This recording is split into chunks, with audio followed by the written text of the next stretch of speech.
आज का हमारा टॉपिक है समायोजन।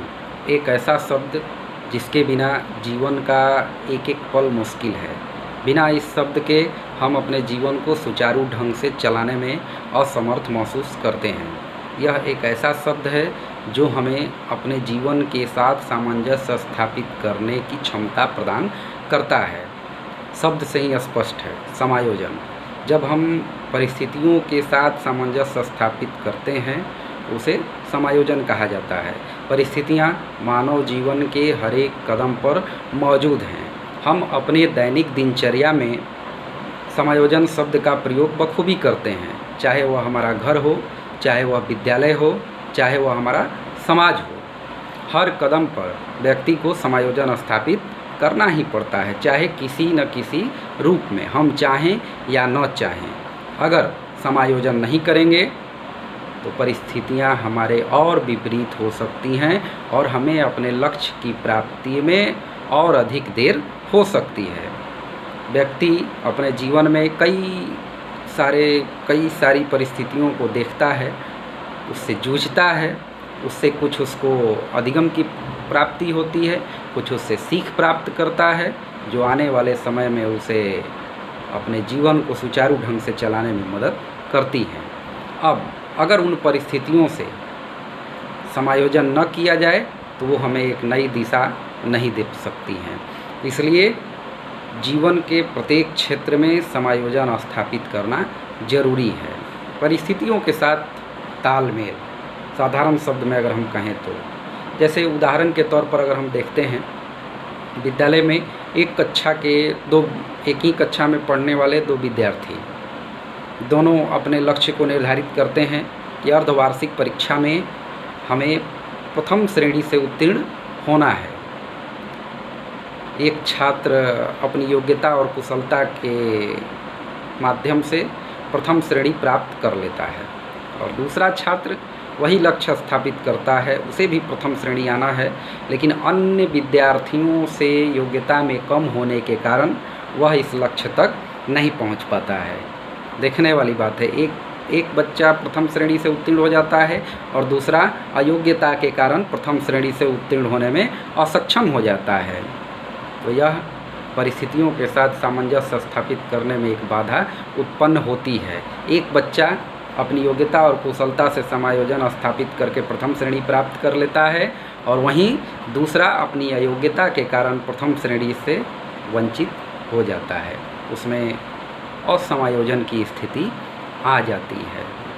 इसलिए कई मनोवैज्ञानिकों ने इसकी विभिन्न परिभाषाएं दी और सार संक्षेप के रूप में यह हम कह सकते हैं कि परिस्थितियों के साथ उचित अनुकूलन। हमारे सामने परिस्थिति उत्पन्न होती है, हम उसके साथ अनुकूलन स्थापित करते हैं और अपने निर्धारित लक्ष्य की प्राप्ति कर लेते हैं। अब हम इसके अर्थ और परिभाषा पर विचार करते हैं तो कई मनोवैज्ञानिकों ने भिन्न भिन्न तरीक़ों से समायोजन की परिभाषा रखी है। बोरिंग और लैंगफेल्ड ने कहा कि समायोजन वह प्रक्रिया है जिसके द्वारा प्राणी अपनी आवश्यकताओं और इन आवश्यकताओं की पूर्ति को प्रभावित करने वाली परिस्थितियों में संतुलन रखता है। अब इस परिभाषा पर अगर हम गौर करते हैं तो देखते हैं कि समायोजन वह प्रक्रिया है जिसके द्वारा प्राणी अपनी आवश्यकताओं, हर व्यक्ति की देखिए अपनी अपनी अलग आवश्यकताएं होती हैं और उसी आवश्यकता की पूर्ति के लिए व्यक्ति प्रयास करता रहता है और इन आवश्यकताओं की पूर्ति को प्रभावित करने वाले, यानी कि जिस माध्यम से इन आवश्यकताओं की हमें पूर्ति हो सकती है, उन परिस्थितियों से हम संतुलन स्थापित करते हैं। यानी कि किस परिस्थिति में जा करके हम अपनी आवश्यकता की पूर्ति कर सकते हैं, तो हम उस परिस्थिति से संतुलन स्थापित करते हैं। अगर हम परिस्थिति से संतुलन स्थापित करते हैं तो स्वाभाविक है कि हमारी आवश्यकता की पूर्ति हो जाती है, जिस रूप में हम अपनी आवश्यकता की पूर्ति करना चाहते हैं। हम फर्स्ट डिवीज़न आना चाहते हैं तो उसके लिए परिस्थितियाँ क्या हैं? हम अच्छे ढंग से पढ़ाई करें, नोट्स को देखें, उन्हें स्मरण करें और एकाग्रता लाएं। यह परिस्थिति है और इन परिस्थितियों के साथ अगर हम संतुलन स्थापित करते हैं तो निश्चित रूप से हमें जो लक्ष्य निर्धारित हमारा है कि हम फर्स्ट डिवीज़न से पास करें, स्वाभाविक रूप से उस लक्ष्य की प्राप्ति हम कर लेते हैं। यही समायोजन है। परिस्थितियों के साथ उचित अनुकूलन ही समायोजन है। दूसरी परिभाषा पर हम विचार करते हैं। गेट्स ने कहा कि समायोजन निरंतर चलने वाली प्रक्रिया है। जैसे कि हमने पहले ही बताया कि जीवन के प्रत्येक क्षेत्र में हमें समायोजन स्थापित करने की आवश्यकता पड़ती है। जीवन का ऐसा कोई भी क्षेत्र नहीं है जिसमें हम समायोजन स्थापित न करें। नहीं करेंगे तो लक्ष्य की प्राप्ति में बाधा उत्पन्न होने की संभावना रहती है। तो गेट्स की परिभाषा पर हम विचार करते हैं तो समायोजन निरंतर चलने वाली प्रक्रिया है। अधिगम भी निरंतर चलने वाली प्रक्रिया है। व्यक्ति की आवश्यकताएं कभी खत्म नहीं होती हैं, तो आवश्यकताएं भी निरंतर चलने वाली प्रक्रिया हैं, जिसके द्वारा व्यक्ति अपने और वातावरण के बीच संबंध रखने का और अपने व्यवहार में परिवर्तन करने का प्रयास करता है। अब इस परिभाषा को हम ऐसे समझते हैं कि समायोजन निरंतर चलने वाली प्रक्रिया है, हमेशा चलती रहती है, जिसके द्वारा, इसी प्रक्रिया के द्वारा व्यक्ति अपने और अपने वातावरण के बीच, स्वाभाविक है कि व्यक्ति जहाँ रहता है उसके चारों तरफ उसके वातावरण भी मौजूद रहते हैं, वातावरण के बीच संतुलित संबंध रखने के लिए अपने व्यवहार में परिवर्तन करता है। हम जहाँ रहते हैं वहाँ कई तरह के वातावरण मौजूद रहते हैं और हम उन वातावरण से संतुलन स्थापित करने के लिए अपने व्यवहार में परिवर्तन करते हैं। अगर हम अपने व्यवहार में परिवर्तन नहीं करेंगे तो हम उस वातावरण से संतुलन स्थापित नहीं कर सकते हैं, और अगर वातावरण से संतुलन स्थापित नहीं करेंगे तो हमारा जीवन संकट में भी पड़ सकता है, हमारा अधिगम बाधित हो सकता है, कई सारी अक्षमताएं जन्म ले सकती हैं, सामाजिक विकास अवरुद्ध हो सकता है, कई तरह के विपरीत परिस्थितियां हमारे सामने खड़ी हो सकती हैं। उससे बचने के लिए व्यक्ति अपने वातावरण से संतुलन स्थापित करने के लिए अपने व्यवहार में परिवर्तन करता है। परिस्थितियाँ जस की तस खड़ी रहती हैं और हम अपने व्यवहार में परिवर्तन करके परिस्थितियों को अपने अनुकूल बना लेते हैं। यही समायोजन है। गेट्स की ही एक और परिभाषा है कि असमायोजन व्यक्ति और उसके वातावरण में असंतुलन का उल्लेख करता है। समायोजन और एक असमायोजन। असमायोजन क्या करता है? व्यक्ति और उसके वातावरण में असंतुलन का उल्लेख करता है। यानी कि हम जहाँ रह रहे हैं, चाहे विद्यालय में हों, चाहे घर में हों, चाहे हम सामाजिक जीवन में हों, व्यक्ति और उसके वातावरण में असंतुलन की स्थिति, यानी जहाँ भी हम हैं वहाँ असंतुलन की स्थिति असमायोजन को दिखाता है। यानी हम परिस्थितियों से तालमेल स्थापित नहीं कर पा रहे हैं, जिसके वजह से हमारे सामने कई तरह की दिक्कतें आ रही हैं। इसे हम असमायोजन कहते हैं। ठीक इसके उल्टा चलते हैं तो समायोजन व्यक्ति और उसके वातावरण में संतुलन का उल्लेख करता है। व्यक्ति और उसके वातावरण में जब संतुलन स्थापित हो जाता है तो उसे हम समायोजन कहते हैं। अब इन परिभाषाओं से यह स्पष्ट होता है कि समायोजन निरंतर चलने वाली प्रक्रिया है। साथ ही व्यक्ति परिस्थिति तथा पर्यावरण के मध्य अपने को समायोजित करने के लिए अपने व्यवहार में परिवर्तन करता है। यह महत्वपूर्ण बिंदु है कि व्यक्ति अपने व्यवहार में परिवर्तन करता है। किस लिए? परिस्थितियों से सामंजस्य स्थापित करने के लिए। परिस्थिति आती है और हम अपने व्यवहार को बदल करके परिस्थिति को अपने अनुकूल बना लेते हैं और अपने निर्धारित लक्ष्य की ओर आगे बढ़ जाते हैं, जो कि हमारे लक्ष्य को प्राप्त करने में सहायक सिद्ध होता है। अगर समायोजन न हो तो हम लक्ष्य को प्राप्त करने में असफल हो सकते हैं, कुछ कठिनाई भी आ सकती है। अब महत्वपूर्ण बात यह आती है कि कैसे हम जानेंगे इसके लक्षण क्या हैं, समायोजन के लक्षण क्या हैं, कैरेक्टरिस्टिक्स ऑफ एडजस्टमेंट, कैसे इसको हम जस्टिफाई करेंगे। तो इसमें हम देखते हैं कि समायोजन करने वाले व्यक्ति में विभिन्न तरह के लक्षण मौजूद रहते हैं। इससे हम समझ सकते हैं कि यह व्यक्ति समायोजित क्षमता वाला व्यक्ति है। समायोजन के गुण इसके अंदर मौजूद हैं। यह व्यक्ति परिस्थितियों के साथ सामंजस्य स्थापित कर सकता है। उसमें हम पहले बिंदु की ओर गौर करते हैं तो उसमें हमें प्राप्त होता है कि परिस्थिति का ज्ञान, नियंत्रण तथा अनुकूल आचरण, यह समायोजित होने वाले व्यक्ति के लक्षण हैं, समायोजन के लक्षण हैं। यानी इस तरह के अगर लक्षण मौजूद हैं तो समायोजन में कोई कठिनाई नहीं आ सकती है। परिस्थिति का ज्ञान, हम समायोजन कैसे करेंगे? हमारे सामने परिस्थिति खड़ी है, परिस्थिति की उचित पहचान, यह परिस्थिति किस समय में है, कैसे यह उत्पन्न हुई है, कहाँ से उत्पन्न हुई है, इसके उत्पन्न होने का कारण क्या है, इतने सारे बिंदुओं पर अगर हम विचार करते हैं तो हमें परिस्थितियों का ज्ञान हो जाता है कि इस उम्र में इस तरह की परिस्थिति क्यों उपस्थित हुई है। इसका ज्ञान हो जाते ही हम उसमें समायोजन के लिए अपने व्यवहार में परिवर्तन करने के करीब आ जाते हैं। नियंत्रण तथा अनुकूल आचरण।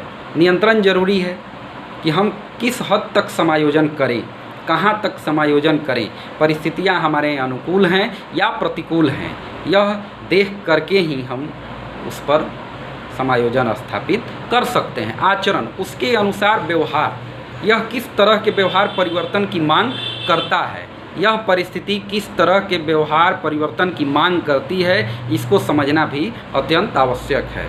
यह समझ लेते हैं तो हमें यह ज्ञान हो जाता है कि हम कितनी दूरी चलेंगे तो हमें लक्ष्य की प्राप्ति हो सकती है। दूसरा, संतुलन। संतुलन जरूरी है, समायोजन की ये लक्षण है। संतुलन स्थापित करना, परिस्थिति में और अपने व्यवहार परिवर्तन में संतुलन स्थापित करना अत्यंत आवश्यक है, जिसके फलस्वरूप हम आसानी से अपने लक्ष्यों को प्राप्त कर सकते हैं और परिस्थिति के साथ उचित समायोजन स्थापित कर सकते हैं। तीसरे पॉइंट पर हम आते हैं तो पर्यावरण तथा परिस्थिति से लाभ उठाना।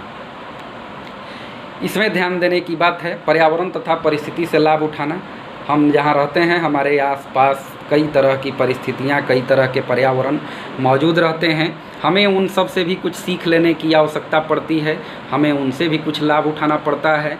अगल बगल की परिस्थितियाँ हमारे परिस्थिति की जन्मदाता भी होती हैं और परिस्थिति से लड़ने की शक्ति भी वही प्रदान करती हैं जो हमें इशारा करती हैं कि आप अपने व्यवहार में इस तरह का परिवर्तन लाएं तो इस परिस्थिति के साथ आसानी से समायोजन स्थापित किया जा सकता है। चौथा है समाज के अन्य व्यक्तियों का ध्यान। समायोजन के लक्षण है, अगर हम सबकी बात नहीं सुनेंगे तो हमें परिस्थिति से अनुकूलन स्थापित करने की शक्ति प्राप्त नहीं होगी। हमें समाज में प्रत्येक व्यक्ति को ध्यान से सुनना पड़ेगा, उसके आचरण को ध्यान से देखना पड़ेगा, तत्पश्चात ही हम इस निष्कर्ष पर पहुंच सकते हैं कि इस तरह की परिस्थिति से कैसे हम निपट सकते हैं या उसका सामना कर सकते हैं। पाँचवें पॉइंट पर आते हैं तो सामाजिकता है, आदर्श है और उसमें हम संवेगात्मक रूप से उसको हम रख सकते हैं, संवेगात्मक भावनाओं को रख सकते हैं। संतुलित तथा दायित्वपूर्ण भावना भी है, जिसमें हम यह देखते हैं कि किसी भी परिस्थिति को हम आसानी से जज करने में सफल होते हैं, उसे संतुलन स्थापित कर लेते हैं। साहसी एवं समस्या का समाधान युक्त होना। कई परिस्थितियां हैं, इसमें हमें साहस का भी परिचय देना होगा, अपने कौशलताओं का भी परिचय देना होगा और तत्पश्चात तब जा कर के हम उस पर आसानी से उस चीज़ को हम समझ सकते हैं, देख सकते हैं और उस पर हम काबू पा सकते हैं। साधारण शब्दों में परिस्थितियों के साथ सामंजस्य स्थापित करना, यह एक लाइन सारे परिभाषाओं को, सारे अर्थों को एक जगह रखता है कि समायोजन हम परिस्थितियों से सामंजस्य स्थापित करके आसानी से प्राप्त कर सकते हैं।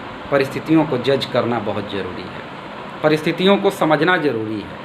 परिस्थितियों को अगर हम समझ गए तो हम उसके अनुकूल आचरण और व्यवहार करके, अपने व्यवहार में परिवर्तन करके हम समायोजन की ओर अग्रसर हो सकते हैं। एडजस्टमेंट, हम हर जगह इस शब्द का प्रयोग करते हैं, थोड़ा एडजस्ट कर लीजिए, थोड़ा एडजस्ट कर लीजिए। हम कहीं बैठते हैं, एक व्यक्ति आ जाता है तो बोलता है थोड़ा सा हमें भी एडजस्ट कर लीजिए। वह क्या, एक परिस्थिति हमारे सामने खड़ी हो गई और हम उस परिस्थिति के अनुसार अपने व्यवहार में परिवर्तन कर लेते हैं और उस सामने खड़े उस व्यक्ति को हम जगह दे देते हैं और वह बैठ जाता है और एक तरह से हम अपने सामाजिकता के लक्ष्य को प्राप्त करने में अपने आप को सक्षम समझते हैं कि हमने उस व्यक्ति की मदद की, परिस्थिति के साथ हमने उसका सामंजस्य स्थापित कर लिया। और ठीक इसके उल्टा चलते हैं तो असमायोजन की स्थिति आ जाती है। असंतुलन होना, जैसे पहले परिभाषा में मैंने बताया था कि एक छात्र जो प्रथम श्रेणी से पास हो जाता है और दूसरा प्रथम श्रेणी से पास नहीं हो पाता है। तो यहाँ देखने वाली बात ये है कि एक लड़का तो अपनी कौशलताओं के बदौलत फर्स्ट डिवीज़न से पास कर गया और दूसरा अयोग्यता के कारण थोड़ी सी उसे कठिनाई हुई और वह रह गया। यह असमायोजन को दर्शाता है। उसके मन में इस तरह की भावना आ जाती है कि मैंने कुछ नहीं किया, इस वजह से मेरा फर्स्ट डिवीज़न नहीं आया। और अगर उसे सफलता मिल जाती है तो यह समायोजन को दिखाता है कि वह समझता है कि किताब पढ़ना ज़रूरी है, परिस्थिति हमारे सामने खड़ी है, अगर हम उस परिस्थिति के अनुकूल व्यवहार नहीं करते हैं तो हमारे लक्ष्य प्राप्ति में वह बाधक साबित हो सकता है। तो हमने इसके समायोजन का अर्थ भी समझा और उसके परिभाषाओं को भी हमने देखा और समायोजन के लक्षण क्या क्या हैं। इसीलिए गेट्स ने इसको कहा कि समायोजित व्यक्ति वह है जिसकी आवश्यकताएं एवं तृप्ति सामाजिक दृष्टिकोण तथा सामाजिक उत्तरदायित्व की स्वीकृति के साथ संगठित हो। यानी कि हम जो भी कार्य और व्यवहार करते हैं उसमें समाज की एक भावना निहित होनी चाहिए। वह ऐसा हो जो मानव कल्याण के लिए सार्थक साबित हो और सामाजिक दृष्टिकोण से सामाजिक उत्तरदायित्व को पालन करने वाला हो, तब हम उसे कहते हैं कि यह समायोजन का लक्षण है।